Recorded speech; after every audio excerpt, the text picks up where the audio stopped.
जंग के एक महीने बाद इजराइल का खूनी कैलेंडर, बड़ी खबर आपके सामने रख रहे हैं। खून से सना कैलेंडर दरअसल जारी किया गया इजराइल की ओर से 7 अक्टूबर की तारीख पर गोलियों के निशान। कैलेंडर के साथ लिखा है, दुनिया आगे बढ़ सकती है, हमारे पास ये अधिकार नहीं है, ये इजराइल की ओर से कहा गया। तो ये तस्वीरें आप देखिए, ये कैलेंडर आप देखिए जो जारी किया गया इजराइल की ओर से, जिसपे 7 अक्टूबर की तारीख पर साफ तौर पर गोलियों के निशान नजर आ रहे हैं। कैलेंडर के साथ ये भी लिखा गया है कि दुनिया आगे बढ़ सकती है, लेकिन हमारे पास ये अधिकार नहीं।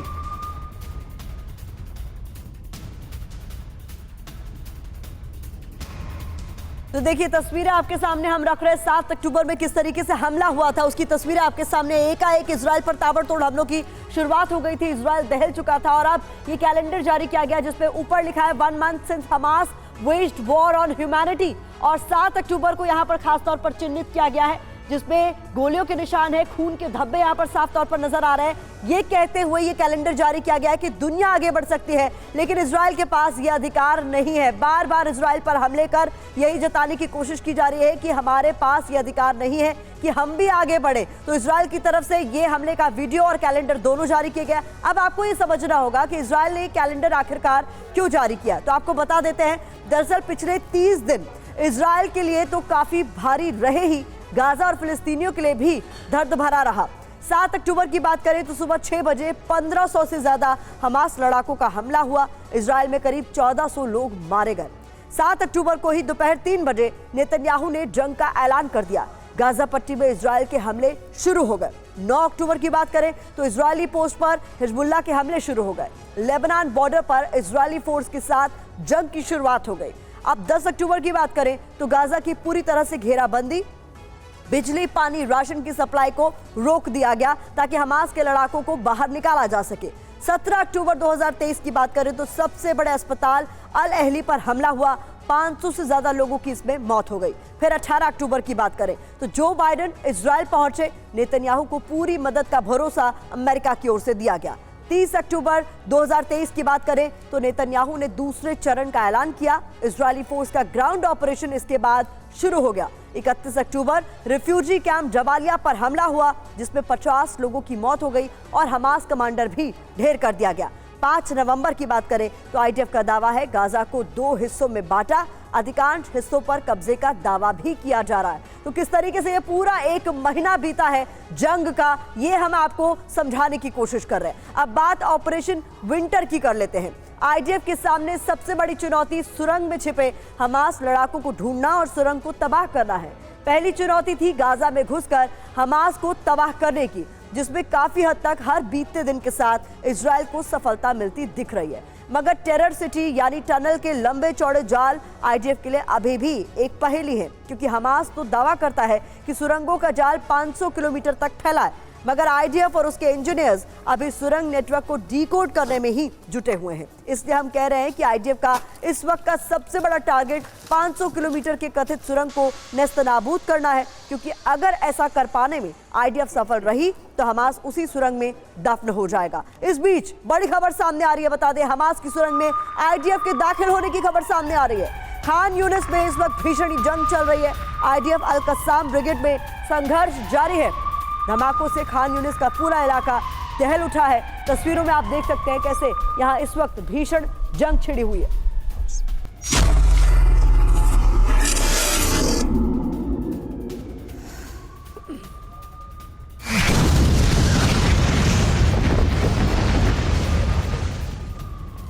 और इस बीच अगली बड़ी खबर आपके सामने, जहां आईडीएफ के ऑपरेशन अंडरग्राउंड पर बड़ा खुलासा हुआ है, जहां ड्रोन बुलडोजर से सुरंग पर हमले की खबर सामने आ रही है। विस्फोटक इंजीनियरिंग यूनिट का इस्तेमाल किया जा रहा है इन सुरंगों को खत्म करने के लिए। हमने जैसा कि आपको बताया कि इस वक्त आईडीएफ के सामने सबसे बड़ी चुनौती अगर कोई है तो वो हमास का टनल नेटवर्क है, और इस बड़े नेटवर्क को नेस्तनाबूद करना इस वक्त सबसे बड़ी चुनौती, सबसे बड़ा चैलेंज आईडीएफ के सामने है। ऐसे में इसको लेकर ये बड़ी खबर आपके सामने हम रख रहे हैं।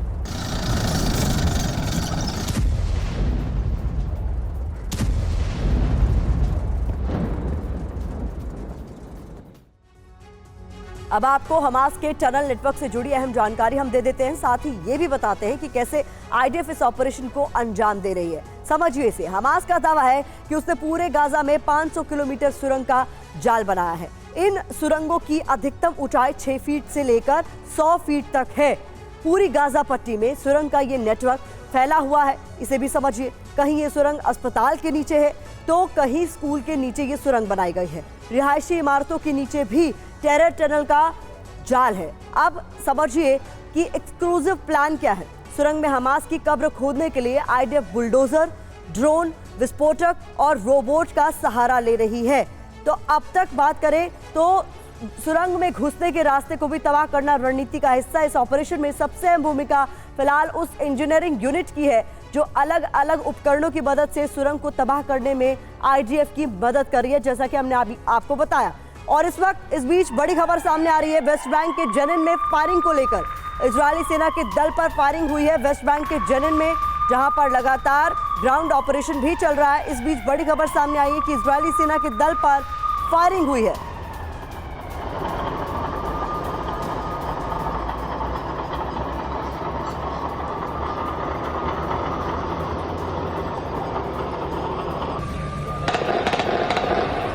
और इस बीच ऑपरेशन अंडरग्राउंड पर बहुत बड़ा खुलासा हुआ है। बता दें आपको, अल शिफा अस्पताल के नीचे हमास का कमांड सेंटर होने की खबर सामने आई। गाजा में हमास कमांड सेंटर के करीब पहुंच चुकी है आईडीएफ। देर रात ऑपरेशन में कई कमांडर मारने का दावा भी इस बीच किया गया है। तो अस्पताल के नीचे हमास का कमांड सेंटर होने की खबर सामने आई है, जिसके बेहद करीब अब आईडीएफ पहुंच चुकी है। ये बड़ी खबर सामने आ रही है। आपको बताते हैं कि आईडीएफ के प्रवक्ता डैनियल हगारी ने ऑपरेशन अंडरग्राउंड की तैयारी और हमास पर कमरतोड़ प्रहार के बारे में क्या कुछ बताया है। तो ये महत्वपूर्ण जानकारी जल्दी से आपके सामने बिग वॉल के जरिए हम रख रहे हैं ताकि आप समझ सके। हमने रात के एयर स्ट्राइक और ऑपरेशन में कई हवास क्षेत्रीय कमांडरों को मार गिराया है। ये जानकारी उनकी तरफ से साझा की गई है, जिससे हमास की हमला करने की क्षमता पर बहुत ज्यादा असर पड़ा है।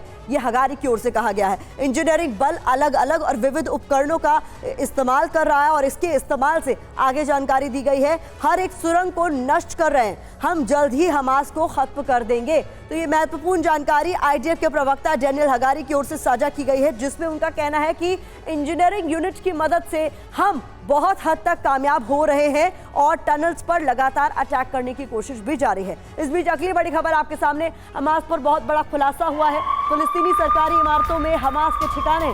सरकारी इमारत से हमास के रॉकेट दरअसल मिले हैं। मस्जिद परिसर में रॉकेट लॉन्चिंग साइट है, ये दावा आईडीएफ का।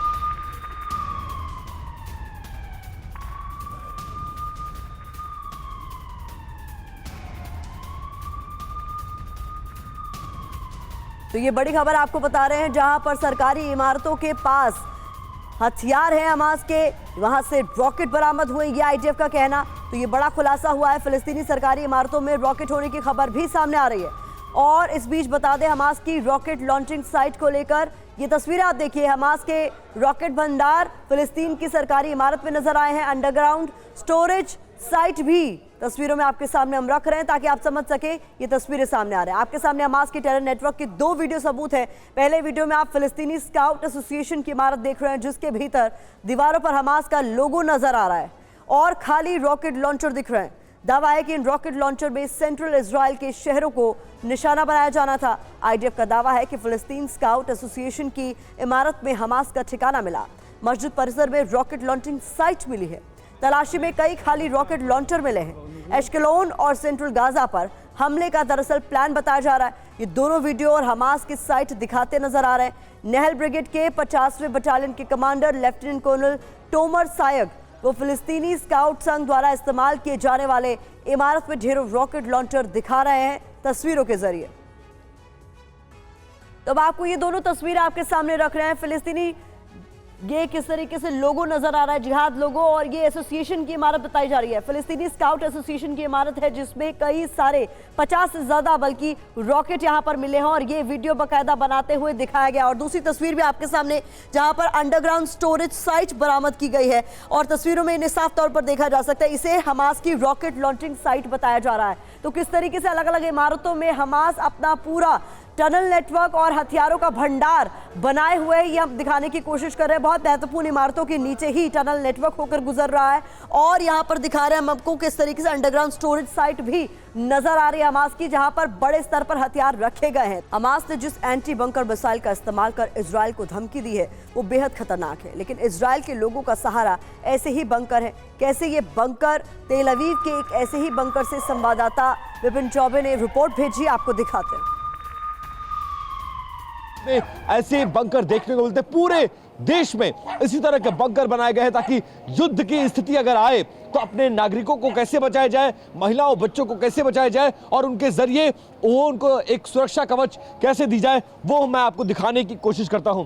ये देखिए, ये पूरा मेन मार्केट है, चारों तरफ आप देखेंगे और यहां से गुजरती हुई बसों को देखिए, लोगों को देखिए, इस सड़क को देखिए और उसके बीच ये देखिए, ये लकड़ीनुमा आपको एक घेराकार आकृति मिलेगी। यही वो बंकर है जिसे शेल्टर होम्स भी कहा जाता है।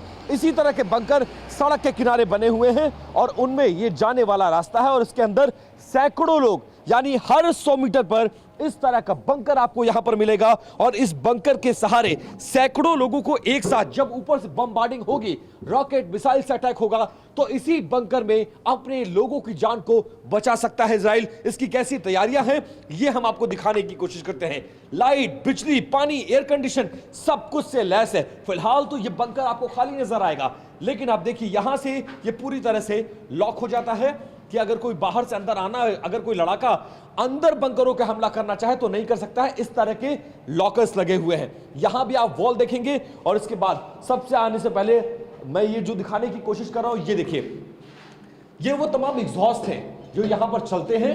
ये फुल्ली इलेक्ट्रॉनिक एंड इक्विप्ड है, एयर कंडीशनड है, हाथ धोने का यहां पर इंतजाम, वॉशरूम और इसके बाद अब आप ये देखिए बिजली की वायरिंग और सप्लाई से ये पूरी तरह से इक्विप्ड है। और अब आपको बंकर का वो सबसे बड़ा हॉल जहां पर लोग मुसीबत की घड़ी में शरण ले सकते हैं, ये उस हॉल की तस्वीरें देखिए। चारों तरफ इस तरह के बड़े बड़े पंखे लगे हुए हैं, मशीन्स लगी हुई हैं, इलेक्ट्रॉनिक इक्विपमेंट्स लगे हुए हैं। ये वो एयर कंडीशन मशीन है जिसके जरिए बाहर से फ्रेश हवा अंदर आ रही है और यहां ये बड़े बड़े जो एग्जॉस्ट लगे हुए हैं, इसके जरिए अंदर की हवा बाहर फेंकी जा रही है। इसके साथ साथ ये कुछ बड़े लॉकर्स बनाए गए हैं। माना यह जाता है कि इसमें हथियारों को छिपाकर रखा गया है और जब जरूरत पड़े तो इसका भी सहारा लिया जा सकता है। इसके साथ साथ मैंने वॉश बेसिन दिखाया, अगर लोग शरण लेंगे तो उनके लिए टॉयलेट, वॉश बेसिन, ये सारा इंतजाम सब कुछ यहाँ किया गया है और यहाँ पर आपको टॉयलेट। और इस बीच हमास पर इजरायली सेना का दावा भी सामने आया। हमास के पास लड़ाकों की भारी कमी है, आम नागरिकों के तौर पर हमला कर रहे लड़ाके, ये बड़ी खबर सामने आई है। आईडीएफ की छवि बिगाड़ने की भी कोशिश की जा रही है। लड़ाकों के मारे जाने पर हमास कहता है आम नागरिकों को मारा जा रहा है। जानबूझकर यूनिफॉर्म नहीं पहन रहे हैं हमास के लड़ाके ताकि वो ये कह सके कि आम नागरिकों को निशाने पर लिया जा रहा है, सिविलियंस को टारगेट किया जा रहा है। तो आईडीएफ के इस दावे के बाद सवाल उठ रहे हैं कि क्या कमजोर पड़ गया है हमास डिफेंस सिस्टम। ये जानकारी आपके सामने हम रख रहे हैं। प्रशिक्षित लड़ाके, यूनिट कमांडर, सैन्य उपकरण, एडवांस रडार, इंटेलिजेंस नेटवर्क, तो क्या ये कमजोर पड़ रहा है? बड़ा सवाल है। ये सब कुछ हमास के पास दरअसल नहीं है। ऐसे में ही सवाल उठ रहा है कि क्या हमास कमजोर पड़ रहा है। और इसी को लेकर इस बीच बड़ा दावा भी आईडीएफ की तरफ से कर दिया गया है कि उसने खुद सिविलियंस का इस्तेमाल करना शुरू कर दिया लड़ाकों के तौर पर। क्या क्या तबाह कर रहा है इजराइल, ये समझना भी आपके लिए बहुत जरूरी है। ये जानकारी आपके सामने रख देते हैं कि अब तक जो ऑपरेशन हुआ है उसमें क्या कुछ तबाह किया जा चुका है। ये देखिए क्या क्या तबाह कर रहा है। युद्धक सुरंग तबाह कर रहा है, अंडरग्राउंड बेसिस को टारगेट कर रहा है, उसके अलावा हमास के हेडक्वार्टर को भी तबाह कर दिया गया है। इसके साथ ही अंडरग्राउंड कमांड कंट्रोल रूम, बम लॉन्च सेंटर, स्नाइपर पोस्ट को भी तबाह कर दिया गया। ये जानकारी जल्दी से आपके सामने। Anti tank post, motor fire post, समुद्र किनारे की जितने ठिकाने उनको तबाह किया जा रहा है। साथ ही इकट्ठा होने की जो भी जगह है, छिपने की जो भी जगह है और निगरानी करने के लिए जो टावर्स इस्तेमाल किए जाते हैं उन्हें भी तबाह कर रहा है आईडीएफ। और हमास का गाजा चीफ याह्या सिनवर पर बड़ा खुलासा हुआ है। इजरायल के रक्षा मंत्री योव गैलेंट का दावा, हमास का गाजा चीफ सिनवार बंकर में छिपा है, हमास लड़ाकों को मरने के लिए छोड़ा है, ये बड़ी बात कही गई। तो खुद सिनवर बंकर में छिपा हुआ है और अपने लड़ाकों को उसने मरने के लिए छोड़ दिया है, ये बड़ी बात कही गई। और इससे पहले आईडीएफ ने यह दावा किया था कि अब हमास कमजोर पड़ रहा है, उसके पास लड़ाकों की भी कमी हो गई है।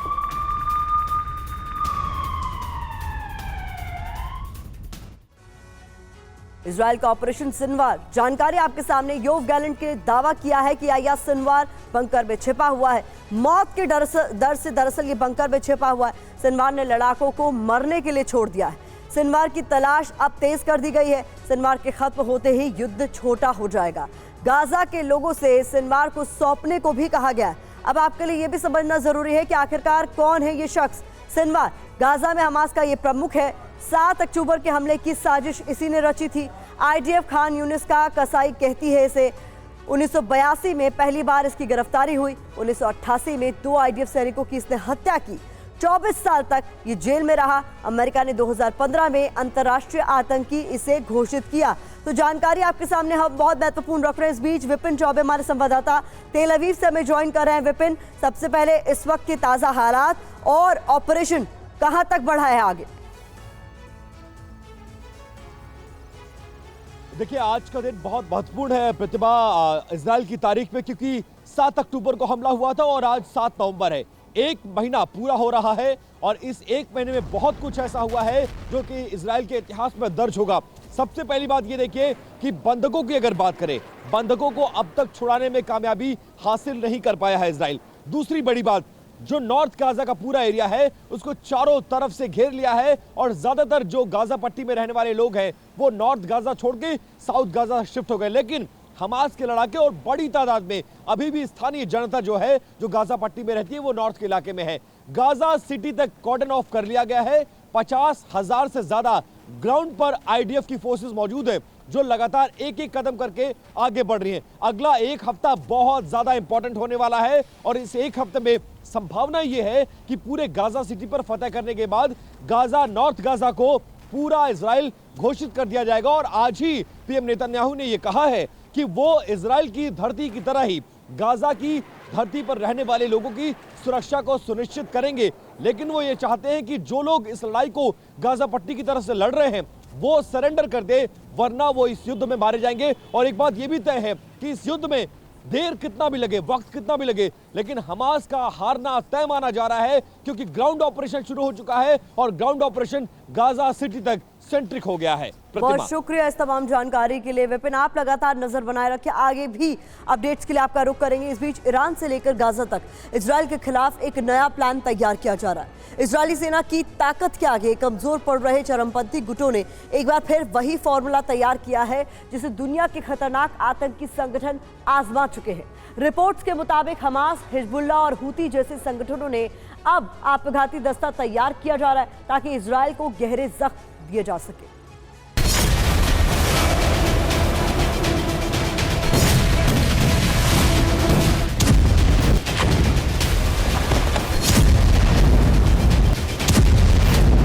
इजराइल को दहलाने का ऐसा प्लान कि एयर डिफेंस भी हो जाएगा नाकाम। ऐसा सीक्रेट हमला कि इजराइल के लोगों को इस तरह खतरे का कोई अलर्ट भी नहीं मिलेगा। दुश्मनों का ऐसा प्लान कि खुफिया एजेंसी मोसाद भी कुछ नहीं कर सकेगी।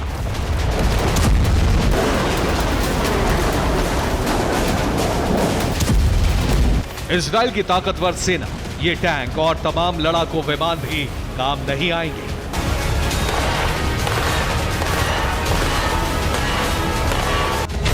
लेटेस्ट रिपोर्ट के मुताबिक इजराइल के दुश्मनों का अगला प्लान बेहद खतरनाक है। इजराइल के तमाम दुश्मन अब एक होकर हमला करेंगे। रॉकेट या बारूद की जगह इंसानों को बम बनाया जाएगा। यमन में मौजूद हूती, लेबनान की सीमा पर मौजूद हिजबुल्लाह और गाजा से इजराइल को दहलाने वाला हमास, ऐसे कई संगठन हैं जो अब इजराइल के खिलाफ एक नया हथियार तैयार करने में जुटे हैं।